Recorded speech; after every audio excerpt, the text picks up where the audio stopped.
I have no idea if this is going to work or not. I keep on saying that at the beginning of all my videos because I don't have an idea. I don't have any practice runs.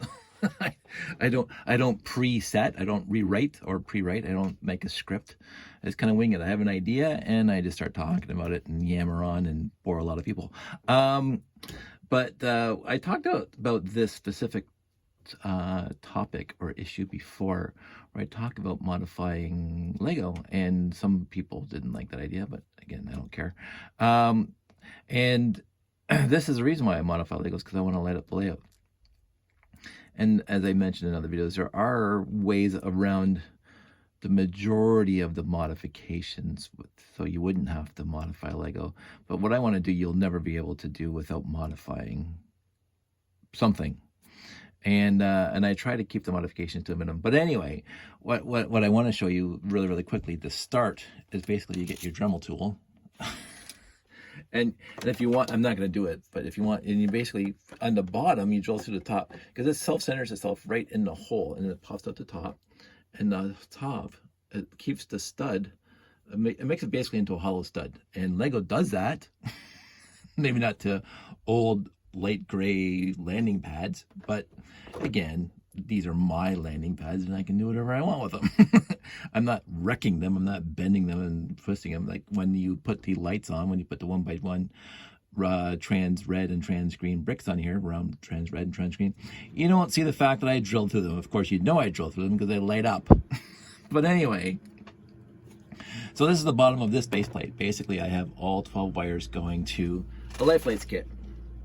And or actually, in this instance, 2 life lights kits. And so the timber, let me hit the light.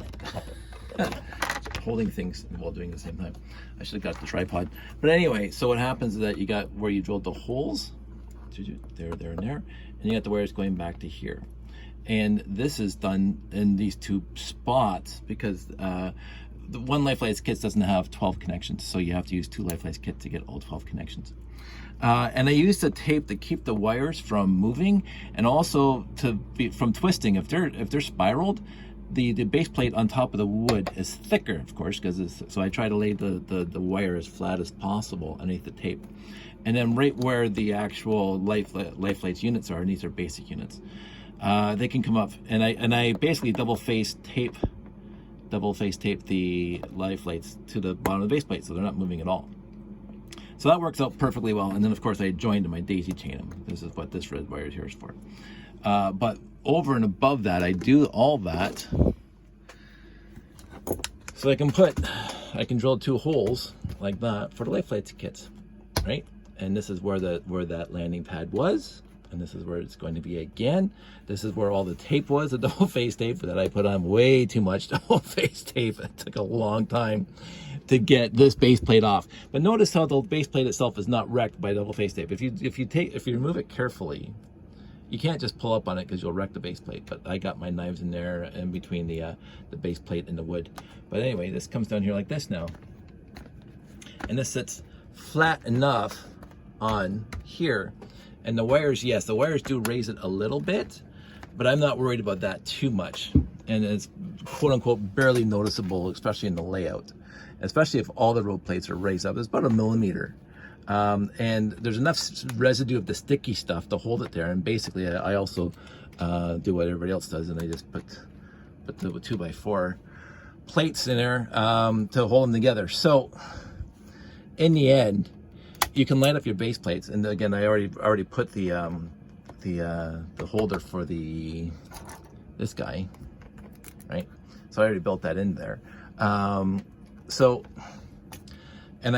this is one of the unique spots. I have this wire coming back from here, which as I showed you yesterday, this is where it interfaces, where the actual monorail station gets plugged into. So I got the wire coming underneath here and coming out here, so I can put it in this hole, so I don't have to cut yet another hole, right? And I may put it in those 2 life lights kits, because that'll be 4 life lights kits altogether, and you can put 4 life lights kits on one side of a power adapter, which I have here. So what I'm going to do, this is a pre-addendum video, because there's going to be an addendum, because I'm going to set all this up, and I'm going to light it up, and you guys will see it. But I can't do that here because it takes time and effort, and I want to focus on doing it right because the wires have to be put down properly and blah, blah, blah. And I don't want to do that. It'll probably take, I don't know, half an hour or whatever. Normally I would chit chat with the camera here so you can hear my thoughts, such as they are. And I would go on, but this time I'm just going to show you what the pre-setup is to do that.